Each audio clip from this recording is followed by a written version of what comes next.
بسم اللہ الرحمن الرحیم۔ مجتہدین کرام جو اجازے مختلف لوگوں کو یا اداروں کو دیتے ہیں اس کی کئی قسمیں ہو سکتی ہیں۔ کچھ اداروں کو مثلا مسجد کی تعمیر کے لیے، امام بارگاہ کی تعمیر کے لیے، یتیم خانے یا مدارس کی تعمیر کے لیے جو اجازت دیے جاتے ہیں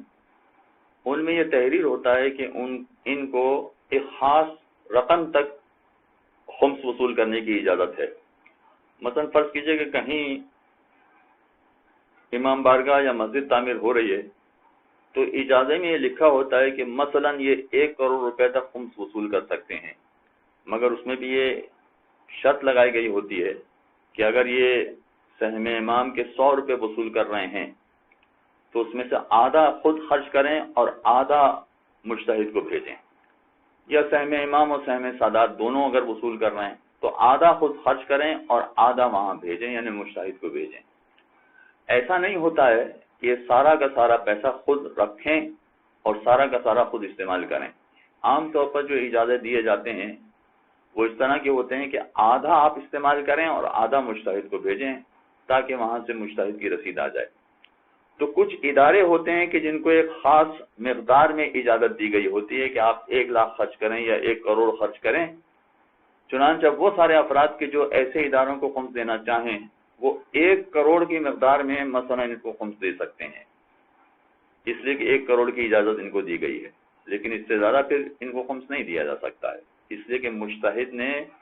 لمٹ لگا دی ہے، قید لگا دی ہے کہ فقط اس 1 کروڑ کی مقدار میں خمس لیا جا سکتا ہے، اس سے زیادہ نہیں۔ کچھ لوگوں کے اجازے ایسے ہوتے ہیں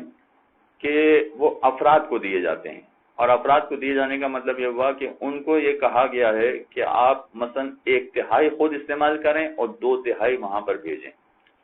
اس کا مطلب یہ ہوا کہ اگر 300 روپے ان کے پاس آئے ہیں تو 300 میں سے 100 استعمال کریں اور 200 وہاں پر بھیجیں۔ اب اگر اس طرح کا اجازہ ہے، اس کا مطلب ہے کہ اس میں یہ کوئی قید نہیں لگائی گئی ہے کہ کتنا خمس وصول کریں، یہ جتنا چاہیں وصول کر سکتے ہیں، بس ان پر یہ پابندی ہے کہ جتنا وصول کریں اس میں سے 1/3 خود استعمال کریں اور 2/3 مجتہد کو بھیجیں۔ اگر یہ 2/3 مجتہد کو بھیجیں گے تو وہاں سے رسید پورے کی آئے گی، یعنی اگر کوئی 300 روپے ان کے پاس جمع کرائے گا تو اگرچہ 100 روپے یہ خود خرچ کریں گے اور 200 روپے وہاں بھیجیں گے، مگر اس کے باوجود وہاں سے رسید پوری 300 کی آئے گی، 200 کی نہیں آئے گی، پوری 300 کی آئے گی۔ اور جب مجتہد کی رسید آ جائے اور یہ خمس دینے والے کے ہاتھ میں پہنچ جائے تو اسے یہ سمجھنا چاہیے کہ اس کی خمس کی ادائیگی مکمل ہو گئی، اس نے صحیح جگہ پر خمس ادا کر دیا ہے۔ پھر اس کے بعد یہ 100 روپے جو خرچ کرنے کی اجازت تھی، یہ 100 روپے کس طرح سے خرچ کر رہے ہیں یہ ان کی ذمہ داری نہیں ہے، یہ مجتہد کی ذمہ داری ہے، وہ خود چیک کریں گے اور خود یہ اندازہ لگائیں گے کہ صحیح کام ہو رہا ہے یا نہیں ہو رہا ہے۔ چنانچہ خمس دینے والا جب مجتہد کی رسید حاصل کر لے تو اس کی ذمہ داری پوری ہو جاتی ہے۔ اب جن افراد کو مختلف قسم کے اجازت دیے گئے ہیں، مثلا کسی کو اجازت دیا گیا ہے کہ آپ خاص مقدار میں رقم جمع کرائیں، بس اس سے زیادہ رقم جمع نہ کریں، اگر اس سے زیادہ رقم ان کو درکار ہے تو پھر دوبارہ ان کو ایک نیا اجازہ لینا پڑے گا۔ کچھ ایسے افراد ہیں کہ جن کو خاص مقدار میں اجازت دی گئی ہے کہ مثلا 1/3 آپ استعمال کریں، 2/3 وہاں بھیجیں۔ کچھ ایسے افراد ہیں جن کو اجازت دی گئی ہے کہ آدھا آپ استعمال کریں اور آدھا وہاں پر بھیجیں۔ تو اس کا مطلب ہے کہ یہ افراد بھی جتنا چاہیں خمس لے سکتے ہیں، بس ان کی ذمہ داری ہے کہ لینے کے بعد آدھا وہاں پر بھیجیں گے، یہ ان کی ذمہ داری ہوگی۔ اگر فرض کیجئے کہ اس طرح کے اجازے دیے گئے ہیں تو یہ اجازے خمس کے لینے اور دینے کے حوالے سے، یعنی جو افراد خمس دے رہے ہیں ان سے خمس لیا جائے اور مجتہد کو یہ خمس دیا جائے، یہ اجازے خمس لینے اور دینے کے حوالے سے ہوتے ہیں۔ یہ یاد رکھیے کہ جن لوگوں کو مجتہد اجازے دیتے ہیں، یعنی اجازت نامہ جن کو دیا جاتا ہے، ضروری نہیں ہے کہ وہ عالم ہوں، وہ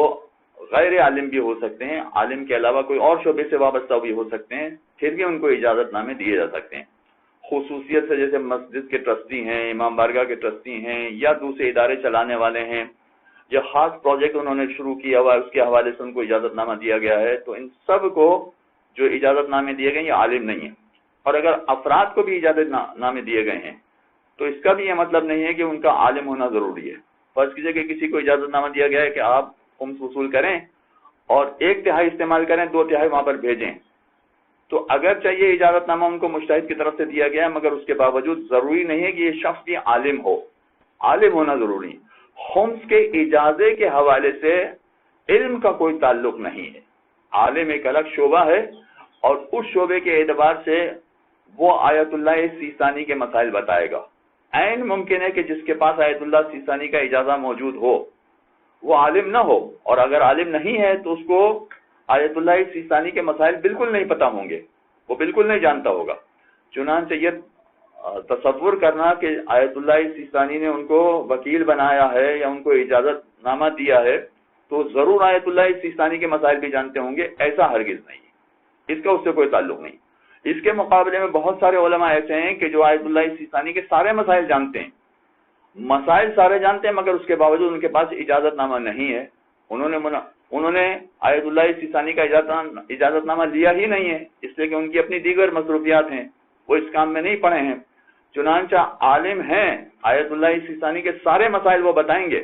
مگر اس کے باوجود ان کے پاس اجازت نامہ نہیں ہے۔ تو اجازت نامہ کوئی سرٹیفکیٹ نہیں ہے کہ اس کا مطلب ہے کہ یہ آیت اللہ سیستانی کے سارے مسائل بھی جانتے ہیں۔ مسائل بالکل الگ چیز ہیں، دین کی اطلاعات اور معلومات بالکل الگ چیز ہے، اور اجازت نامے بالکل الگ چیز ہے۔ آخری گزارش میں یہ ہے کہ جن لوگوں کو آیت اللہ سیستانی نے اجازت نامے دیے ہیں ان میں بہت ہی کم افراد ایسے ہیں کہ جن کو آیت اللہ سیستانی نے طلاق دینے کا اختیار بھی دیا ہو۔ ایسا اجازت نامہ میری اپنی اطلاع کے مطابق کل پاکستان بھر میں 1 یا 2 افراد ایسے ہیں۔ ہو سکتا ہے کہ پاکستان بھر میں آیت اللہ سیستانی نے مثلا 1000 افراد کو اجازت نامے دیے ہوں، مگر ان 1000 افراد میں سے فقط 1 یا 2 افراد ایسے ہیں کہ جن کو طلاق دینے کا بھی اختیار ہے۔ یعنی فرض کیجئے کہ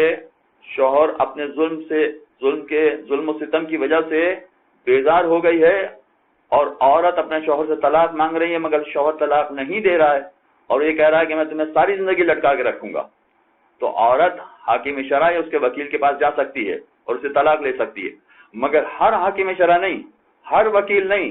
ہر وہ آدمی کہ جس کو آیت اللہ سیستانی نے اجازت نامہ دیا ہے اس سے وہ طلاق نہیں لے سکتی۔